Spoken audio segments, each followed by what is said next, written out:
Hare Krishna class 12th। I am Babli, आप देख रहे हैं Babli edu. So class 12th की पोइट्री नंबर 1 है माई मदर एट 66। तो इस पोएम की फुल एक्सप्लेनेशन वाली वीडियो ऑलरेडी चैनल पर अपलोड है। If you not watched it then link is available in the description box, you can go and watch it. Okay, so इस video में हम इस पोएम के एक्सट्रैक्ट बेस्ड क्वेश्चंस करेंगे, क्योंकि एक्सट्रैक्ट बेस्ड क्वेश्चन आंसर बहुत ही ज़्यादा इंपॉर्टेंट होते हैं, 100% आपके एग्जाम्स में आते हैं।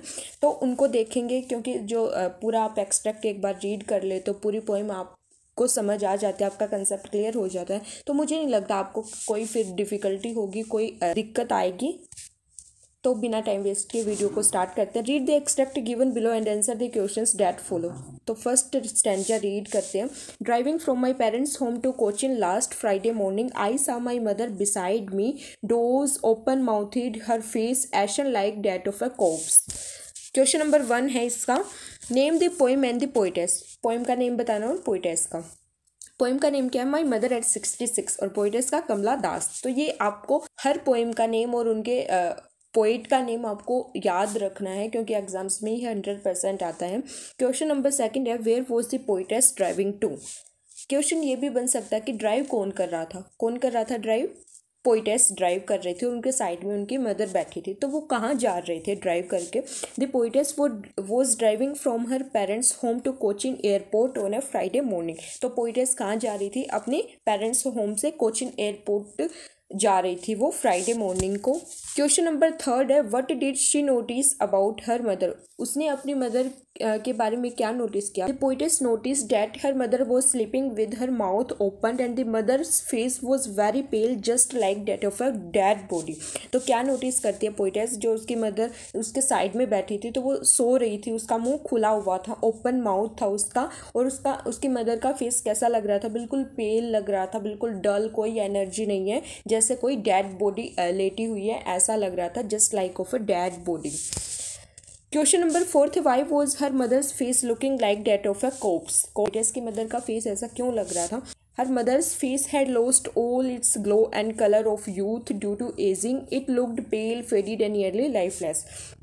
तो उसकी मदर है, पोइटेस की मदर है, वो बूढ़ी हो गई थी, एजिंग की वजह से उसने अपने फेस का सारा ग्लो खो दिया था, कोई कलर नहीं था, कोई एनर्जी नहीं थी, बिल्कुल पेल, बिल्कुल लाइफलेस लग रहा था कि अब वो क्या है, जल्दी ही इस दुनिया को छोड़कर जाने वाली है, ऐसा उनका फेस लग रहा था।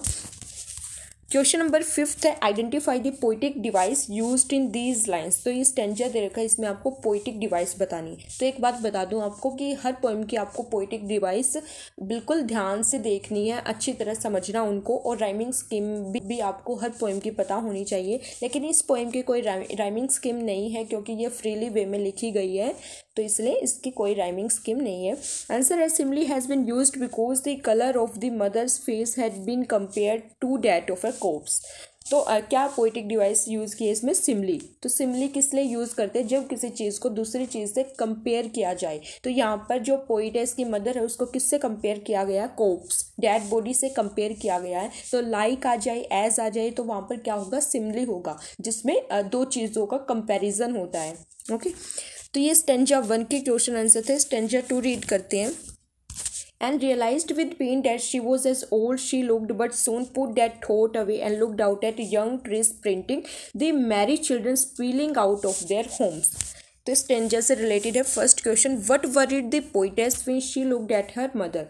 तो जब पोइटेस अपनी मदर की तरफ देखती है तो किस बात की उसे चिंता होती है? When the poetess looked at her mother she looked pale and faded just like a corpse which worried the poetess, this indicated that her mother may die very soon. तो वो अपनी मदर के फेस की तरफ देखती है तो वो बिल्कुल लाइफलेस लगता है, तो वो बहुत डर जाती है।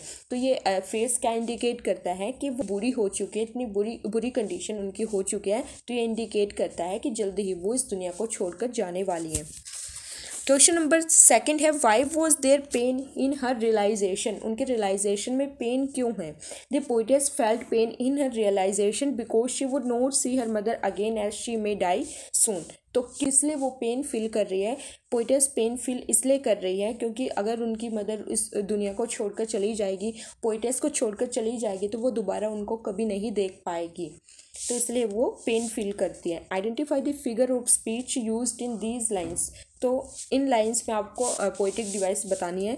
फर्स्ट है तो पर्सनाइफिकेशन पोएटिक डिवाइस कहाँ यूज़ करते हैं, जहाँ पर क्या है किसी नॉन लिविंग थिंग्स को या किसी ऑब्जेक्ट को ह्यूमन एबिलिटी से कंपेयर किया जाए। ट्रीज के लिए क्या यूज़ किया है, स्प्रिंटिंग यूज़ किया है, तो यहाँ पर पर्सनाइफिकेशन पोएटिक डिवाइस यूज़ होगी। सेकंड है contrast, the difference between poetess mother and the children is shown by using the word old and young, और यहाँ कंट्रास्ट शो किया है पोएटेस की मदर का और उन यंग चिल्ड्रन का जो कि बहुत खुशी से अपने घर से बाहर निकलते हैं, वो इतने एनर्जेटिक होते हैं, इतने यंग होते हैं, और उसकी मदर क्या है वो ओल्ड है, बिल्कुल कलरलेस हो गया, उसका फेस लाइफलेस है। तो यहाँ कंट्रास्ट शो किया है। क्वेश्चन नंबर 4 है find words from the passage which mean running fast happy. तो अभी हमने देखा है रनिंग फास्ट मीन्स क्या यूज़ किया पोइम में हमने, स्प्रिंटिंग, तो फर्स्ट का स्प्रिंटिंग हो जाएगा। और हैप्पी, हैप्पी का क्या यूज़ हुआ है पोइम में, मैरी, कि वो मैरी चिल्ड्रन है, वो हैप्पी चिल्ड्रन, उनका हार्ट है वो जॉय से भरा हुआ है, वो बाहर निकलते हैं। तो स्प्रिंटिंग और मैरी ये दोनों वर्ड पोइम में यूज़ हुए हैं। स्टेंजा 3 है but after the airport security check standing a few yards away I looked again at her wan pale as a late winter's moon।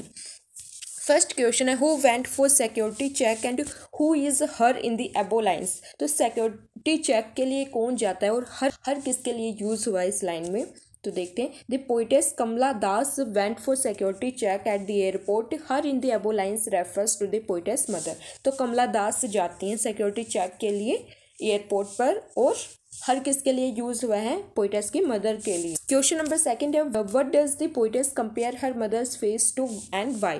तो इस स्टैंजा में पोएटेस अपनी मदर का फेस वो किससे कंपेयर करती है। The poetess compares her mother's face as a late winter's moon looks colourless and dull because of mist and fog. तो किससे कंपेयर करते हैं, लेट विंटर्स मून, सर्दियों का जो चांद होता है वो कैसा होता है, बिल्कुल फेड होता है, बिल्कुल धुंधला सा होता है, साफ दिखाई नहीं देता, फॉग के कारण भी होता है। मदर का फेस किससे कंपेयर करते हैं, लेट विंटर्स मून से। तो ये आपको दोनों ध्यान रखनी है कि वो 2 बार अपनी मदर के फेस को कंपेयर करती है। फर्स्ट किससे करती है, डेड बॉडी से, और सेकंड लेट विंटर मून से। क्वेश्चन नंबर 3 है find words from the extract which mean colourless faded yellowish. तो कलरलेस और फेडेड येलोइश इनका मीनिंग बताना जो एक्सट्रैक्ट में यूज़ किया गया। तो फर्स्ट का आंसर है पेल और सेकंड का वान, तो ये दोनों ही यूज़ हुए हैं एक्सट्रैक्ट में। क्वेश्चन नंबर 4 है identify the figure of speech used in these lines. तो इसमें कौन से पोएटिक डिवाइस यूज की गई है, सिमली। इसमें भी सिमली की गई है क्योंकि उसका फेस किससे कंपेयर किया गया है, विंटर के मून से। और क्वेश्चन नंबर 5 है what did the narrator do after this security check. Security check के बाद द नरेटर क्या करती है, कमला दास क्या करती है, the narrator stood a few yards away and looked at her mother's face again. और वो कुछ यार्ड्स की दूरी पर खड़ी रहती है और अपनी मदर के फेस की तरफ वो देखती है। Okay.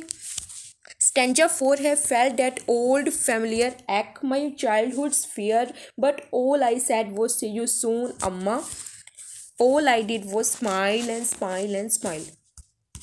What does the phrase familiar act mean. तो फैमिलियर एक्ट इस स्टेंजा में यूज हुआ है, इसका मीनिंग क्या है। The familiar act refers to the poetess childhood pain and fear of being separated from her mother।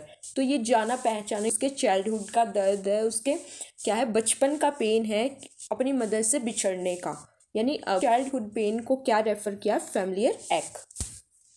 Number 2 है what was the poetess childhood fear. तो पोएटेस का चाइल्डहुड फियर क्या है, the childhood fear was losing her old and ageing mother one day. तो बचपन से ही उसके मन में एक डर था कि एक ना एक दिन उसकी मदर छोड़कर चली जाएगी ड्यू टू एजिंग, यानी जब वो बूढ़ी हो जाएगी तो वो उनको छोड़कर चली जाएगी। तो बचपन से ही उनसे बिछड़ने का पोएटेस के मन में पेन है। What were the poetess parting words। तो कमला दास के पार्टिंग वर्ड्स कौन से थे, सी यू सून अम्मा, तो ऐसा बोलते हैं वो एंडिंग में। What does the repeated use of the word smile mean। तो बार 3 बार उन्होंने स्माइल यूज़ किया है, तो इसका मीनिंग क्या है, repeated use of the word smile indicates that she become emotional and was trying to make an effort to hide her pain behind this smile. तो वो एंडिंग में क्या है, स्माइल स्माइल स्माइल ऐसा बोलती है, तो वो बहुत ज़्यादा इमोशनल हो जाती है। अपनी उसके मन में क्या एक फियर है अपनी मदर को लूज़ करने का। वो सोचती है कि अगर मैं चली गई तो क्या पता मेरी मदर से मैं फिर दोबारा मिल पाऊँ या ना, तो इसलिए वो ऐसा बोलती है अपने पेन को छुपाने के लिए। अपनी स्माइल के पीछे उसके अंदर क्या है, बहुत ज़्यादा दर्द होता है, फियर होता है। क्वेश्चन नंबर 5 है आइडेंटिफाई द पोएटिक डिवाइस। तो इसमें क्या है, रिपीटेशन यूज़ किया। The word smile has been used thrice, क्योंकि स्माइल 3 बार यूज़ किया है, तो इस वर्ड के बार बार रिपीट होने की वजह से यहाँ पर ये पोइटिक डिवाइस यूज़ हुए हैं। अम्मा is the font way of addressing someone who is being addressed here. तो कई सारी जगह पर अम्मा बोलते हैं, तो यहाँ पर किसके लिए ये एड्रेस किया गया है? Narrator's mother is being addressed as अम्मा।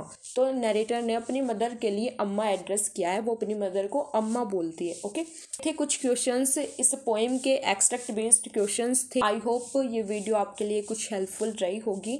अगर आप इस चैनल पर नए हैं तो प्लीज़ चैनल को सब्सक्राइब करके ही जाना, क्योंकि आपका एक क्लिक किसी को बहुत ज़्यादा मोटिवेट कर सकता है, उसको बहुत ज़्यादा इंस्पिरेशन दे सकता है। Okay, so see you all in next video. Thank you.